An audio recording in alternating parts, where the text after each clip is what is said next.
आप सभी का खैर मकदम है आपके अपने official YouTube channel chalk and duster academy में एक बार फिर से। और आज आप लोगों के लिए मैं एक अहम वीडियो लेके हाजिर हुआ हूँ। जैसे कि आप लोग सभी जानते हैं कि DSSB TGT उर्दू और TGT पंजाबी का जो है वो ई-डोज़ियर जो है वो भरे जा रहे हैं। और उसी सीरीज़ में जो है काफ़ी सारी क्वेरीज़ जो हमारे पास जो है वो आ रही हैं। उनमें जो सबसे ज़्यादा क्वेरीज़ हैं, या मैं ये कह सकता हूँ कि ई-डोज़ियर में जो सबसे ज़्यादा रिजेक्ट होंगे या रिकॉल नोटिस आएगा, या हम लोग कह सकते हैं डिसक्वालीफाई होंगे, वो दो ही कैटेगरी में होंगे। एक तो OBC में और एक एलिजिबिलिटी में। ये दो टॉपिक ऐसे हैं, या हम लोग कह सकते हैं ये दो पॉइंट ऐसे हैं जिसमें सबसे ज़्यादा बच्चों को क्या किया जाता है, बाहर किया जाएगा। ये इसमें से जो है वो सबसे ज़्यादा बच्चों को रिकॉल नोटिस दिया जाएगा। रिकॉल नोटिस क्या होता है वो मैंने आपको पहले बता दिया था। रिकॉल नोटिस के बाद एक और चीज़ आती है, वो आती है आपकी डिफिशियंसी। के डिफिशियंसी क्या होती है। ये दोनों बातें जो हैं वो अलग हैं। पहले रिकॉल नोटिस आता है, उसके बाद डिफिशियंसी आती है। हालांकि डिफिशियंसी के बारे में हम लोग जो है वो बाद में बात करेंगे।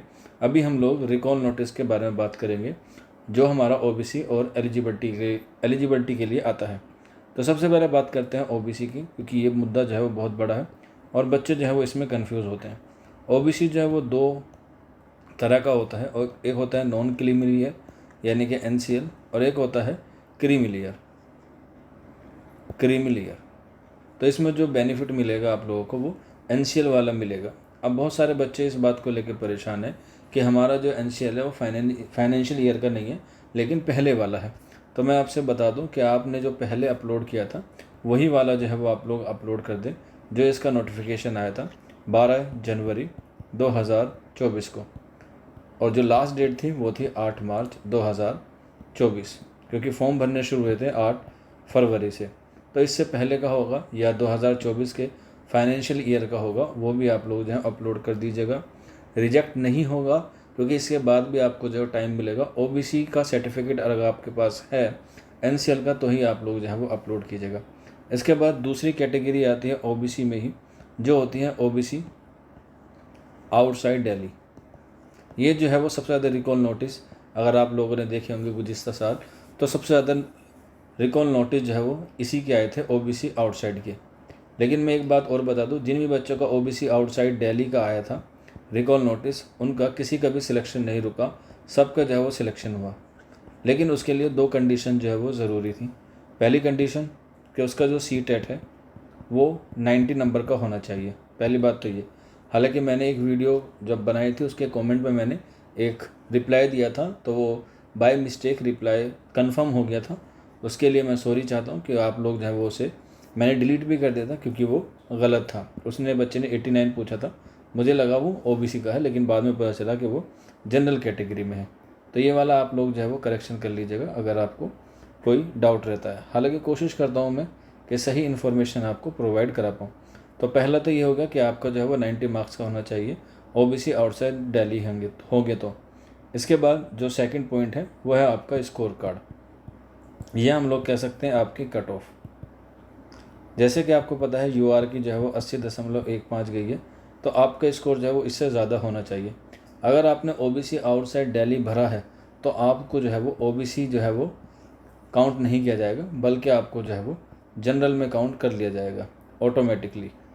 ठीक है, भले ही आप लोग उसमें OBC डालें या ना डालें, लेकिन आपका जो सिलेक्शन हुआ है वो OBC में हुआ है। लेकिन अगर आप लोग अपना सेफ़ चाहते हैं कि भाई हम लोग सेफ़ हो जाएं, हमें जो है वो आगे जाके दिक्कत ना हो, तो उसके जो है वो दो तरीके हैं, वो मैं आपको बता देता हूँ।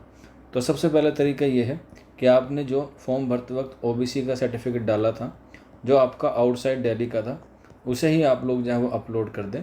उससे जो है वो कोई फ़र्क नहीं होगा, क्योंकि आप ऑटोमेटिकली जनरल में काउंट हो जाएंगे। लेकिन आप चाहते हैं कि नहीं, हम OBC सर्टिफिकेट जो आउटसाइड दिल्ली का वो नहीं डालना चाहते, तो सिंपल सी बात है, एक OBC के रिकॉल के संबंध में आप लोग जो एप्लीकेशन लिख लीजिएगा और इसे DSSB ऑफिस के में जाकर डायरी नंबर करवा सकते हैं। उसका परफॉर्मा मैंने ऑलरेडी जो है वो ग्रुप में डाल रखा है। आपको एप्लीकेशन कैसे लिखनी है, कैसे डायरी नंबर लिखना है और कैसे स्टैंप लगेगी, सिर्फ जैसे ही वो डायरी नंबर दें और आपको स्टैंप करके दें, वहाँ से जो एप्लीकेशन आपको मिलेगी उसे आपको जो है वो मिसलिनियस वाले पार्ट में जो है वो अपलोड कर देना है। क्योंकि मिसलिनियस पार्ट में आप लोग जो है वो मैक्सिमम 7 डॉक्यूमेंट्स अपलोड कर सकते हैं, चाहे वो आपका क्लैरिकल मिस्टेक हो, चाहे वो आपका टेक्निकल मिस्टेक हो, चाहे वो आपका फादर नेम का, मदर नेम का, बीएड में मार्क्स का, किसी का भी हो। मैक्सिमम आप लोग जो है 7 फॉर्म भर सकते हैं। 7 फॉर्म भरने के साथ साथ आपको जब वहाँ पर क्या करना होगा, रिमार्क्स भी डालना होगा कि ये आपने एफिडेविट या आपने ये एप्लीकेशन जो है वो किस संबंध में रखी है। तो इस तरीके से आपका जो है वो ओबीसी जो है वो जनरल में काउंट हो जाएगा, यानी कि आपकी जो कैटेगरी है वो आपकी जो है वो सीधा यूआर में आ जाएगी। ठीक है, एक बात तो ये हो गई। लेकिन जो दिल्ली के निवासी हैं और दिल्ली के निवासी होने के साथ साथ उनका जो है वो एनसीएल नहीं बन पा रहा किसी वजह से, तो घबराइएगा मत। अगर आपके 90 नंबर हैं ओबीसी कैटेगरी में और आपके जो स्कोर आ रहा है वो जनरल कैटेगरी का आ रहा है, यानी कि 80.15 आ रहा है, तो आप अगर ओबीसी एनसीएल नहीं भी लगाएंगे, सिर्फ वही एक एप्लीकेशन दे के आप सीधा कहाँ पे जा सकते हैं, यूआर में जा सकते हैं। तो आपका जो है वो कैटेगरी जो है वो ऑटोमेटिकली क्या हो जाएगी, चेंज हो जाएगी। इससे जो है वो आपको बिल्कुल घबराने की ज़रूरत बिल्कुल नहीं है कि हमारे पास ओबीसी एनसीएल है या नहीं। लेकिन शर्त यह है कि आपका सीटेट जो है वो 90 नंबर से पास हो और आपका जो है वो 80.15 हो। अगर आपके पास एनसीएल है तो आप लोग जो है वो सेफ़ हो जाएंगे, जो आपका रिजर्वेशन है। पहली बात तो ये होगी, इससे जो है वो आपका क्या हो जाएगा, एक सिलेक्शन के लिए जो है वो आसान हो जाएगा। क्योंकि सिलेक्शन के आसान होने के लिए डॉक्यूमेंट जितने आप लोग कम लगाएंगे उतना क्या है आप लोगों के लिए फ़ायदा रहेगा। इसके बाद दूसरा वो है आपका बीए। आज एक बड़ी दिलचस्प बात हुई। एक बच्चा है राजस्थान का, मेरे ख्याल से सवाई माधोपुर का रहा है, उसका नाम रियाज है। उसने बहुत अच्छी इन्फॉर्मेशन मेरे साथ शेयर की, उसी को मैं आगे बढ़ा रहा हूँ।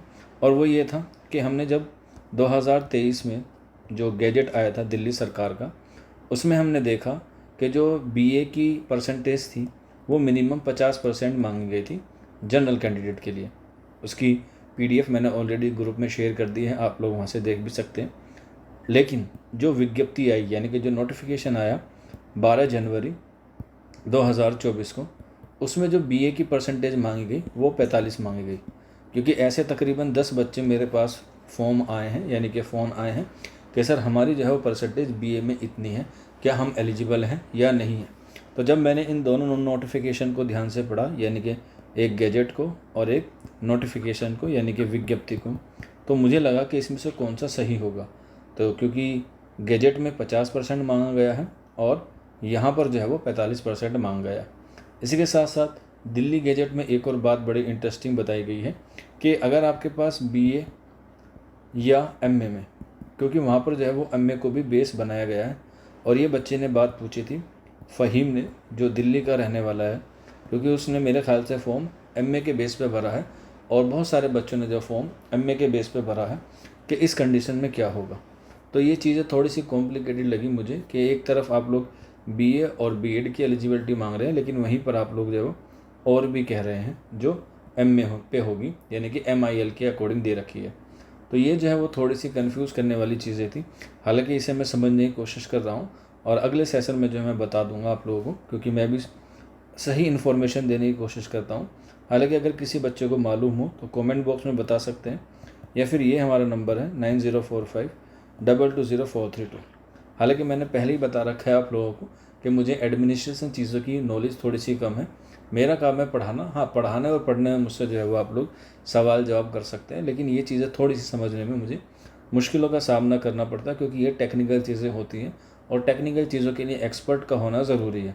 और मैं भी इतना एक्सपर्ट हूँ नहीं, लेकिन कोशिश कर रहा हूँ कि आप लोगों को सही इन्फॉर्मेशन जो है वो प्रोवाइड करा पाऊँ। लेकिन ये वाला चीज़ है कि 50 और 45, लेकिन यहाँ पर हम लोग 45 को मांगे, क्योंकि बहुत सारे बच्चे जो हैं वो 48, 49 पे जो है वो रुके हुए हैं। तो यहाँ पर जो है वो 5% का जो है रिलैक्सेशन भी है ओबीसी, एससी, एसटी और पीडब्ल्यूडी को।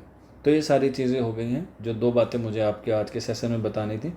इसके अलावा एक सवाल और बच्चों के मन में या सबसे ज़्यादा पूछा जा रहा है, और वो है पोस्ट प्रेफरेंस।